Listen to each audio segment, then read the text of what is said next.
everybody? It's your man Evil. Hope everybody's having a wonderful weekend. You know what I'm saying? I hope you guys are nice and warm. It's been a little chilly recently where I live at, of course. But, you know, it might be different for other people. It might still be a little hot outside. But regardless, that's not what we're talking about today. We're going to be talking about Black Ops 4 and where it probably went wrong. Because honestly, this game, when it came out, I mean, it had hype behind it. Not gonna lie to you, people wasn't really too keen on after they just got rid of, basically people thought after Infinite Warfare, it was gonna be the last we seen of specialists. They assumed that when we went back to the boots on the ground scenario, you weren't gonna see anything that was gonna give people free kills ever again. And Black Ops 4, they hit everybody with a swerve. Because I remember before Black Ops 4 came out, there's actually leaks and rumors that Treyarch could have possibly been working on a modern warfare type game. I remember there was like posts people were leaking where like Treyarch was looking for somebody who had knowledge of modern weaponry and shit. So people thought that like what you see on the screen, before it was what you see on the screen, Treyarch could have made their own spin on a modern warfare game.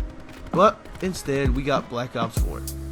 Now, I'm gonna be straight up, I've actually, other than Black Ops 2, I've never really been that big of a fan of the Black Ops series. I didn't like Black Ops 1. I felt like it was a slow, campy game. Everybody abused Ghost in that game. And I mean, that was the first game where they had the Ghost that you didn't need to move. And I mean, I know there was like UAV Jammer in Modern Warfare, but who was really finna use UAV Jammer over Stopping Power or Juggernaut? I feel like a lot of times with these games, the way that they get people is that, you know, they catch you off guard. And look at how I died. That dude wasn't even on target, which actually leads me to my next thing. Now, I don't know what went through everybody's head with when this game came out. And oh yeah, if you guys do want to know what the class setup is I'm using in the video, I'm using the RAMPART-17, of course, with double high count grip, fast mags, and I'm using the perks Gung Ho and Dead Silence. I like these SCAR type weapons. I like the time to kill that they have on it. I kind of wish that you could use every attachment on every gun in this game because, man, I wish I could rock this suppress. If I could rock this weapon suppress, this would be probably one of my favorite guns to use in the game. I would deal with the fact that it didn't have stock. But regardless, we're going to get to that later. But yeah, so DLC weapons, you know, I ain't gonna lie to you, in Treyarch games, DLC weapons is actually never handled correctly. It all started with Black Ops 3. And it's like, it just went downhill ever since. Ever since they brought the black market. And, you know, I remember at one point in time everybody was talking about hashtag black market blackout and all of that. And the crazy part about it, I mean, people didn't care. They still did though.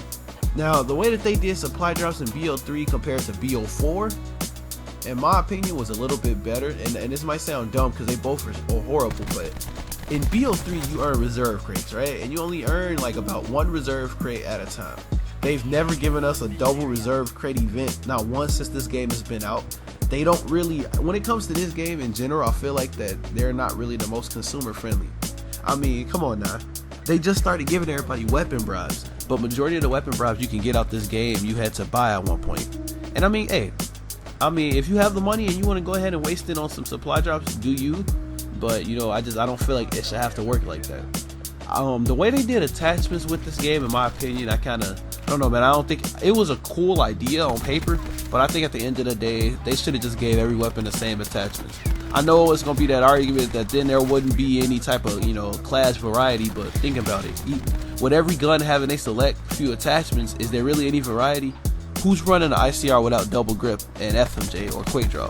Who's running a Maddox without double quick draw and stock? Like honestly, like an Elo site, like honestly, if they would have gave every gun the same attachments, it would have been more interesting to see. Could you picture a Maddox with a grip? Could you picture the ICR with stock? Can you picture this gun that I'm using in the video right now if they had given it stock and suppressor? This probably could have been on par with the BO2 version, especially since double high cal is on there. And a lot of times I have peeped that like they give certain weapons a certain amount of attachments, but it's like the gun performs trash. For example, I got the M16 from my weapon wrap a while ago, and I was extremely excited.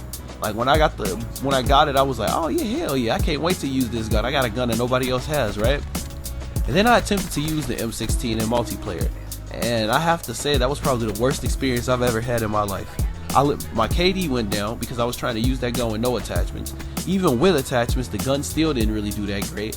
When I was leveling it up to try to see if I can get like the double high cal, which I thought would have made a difference, it didn't really make a difference. I know they made the M16 like a slow burst firing type weapon, and it's supposed to have a lot of damage behind it, but to me, it's a damn marshmallow shooter. And with the fact that in this game they decided to do the 150 health that you can stack with body armor, and then stack on top of that the TAC 5 boost from Crash, I just hell no, it doesn't shred like it's supposed to. And I mean, here's the issue with this game, and a lot of times I've peeped it. They get this thing where it's like they bring out a DLC weapon. It's usually extremely overpowered, and then once a certain amount of the population of the game's player base gets their hands on that gun and starts abusing it, they hit it with a huge nerf.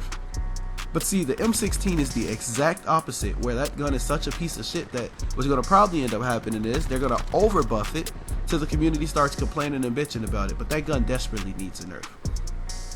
Another thing that I feel like probably caused the downfall of this game is Specialist. I don't have a problem with Crash or Recon. I will admit it kind of sucks being in the middle of a gunfight and some kid gets hit up to 200 midway in a gunfight and you get screwed over, but that's just how shit goes. But like, it's the lethal Specialist that ruined this game for the most part. I don't have an issue with it because I've gotten to the point at this game where it's like, I just play it every now and then. I'm more so waiting on 2K to come out. But it's just like, if this game would have balanced Specialist out a little bit better, it probably could have been a better game. I think where they messed up with this game was when they took, in BO3 you could have an ability or a weapon. In this game you basically have an ability and a weapon. And it's not like IW where it was balanced. It's more so I have an annoying piece of equipment that I can throw that can give me a free kill, as well as I have the specialist weapon that can give me a free kill. I can shot drone you with the Tempest, with the Tempest drone, and then hit you with the Tempest and chain on to some other people for some cheeky kills. I can heat wave, I can reactor core a video. I said video, I'm dumb. I can reactor core building and then heat waves, and then the purifier isn't the greatest in this game, so but still.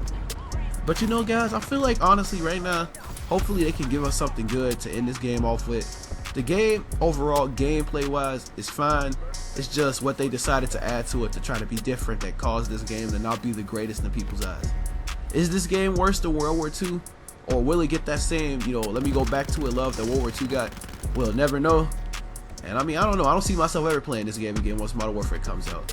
But with all that being said, guys, my name is Evil Andre. Smacking Lobs is my hobby. If you enjoyed the video, please sure to drop a like, subscribe, turn on notifications if you're new. And with all that being said, guys, I will see you guys in the next video. Peace out.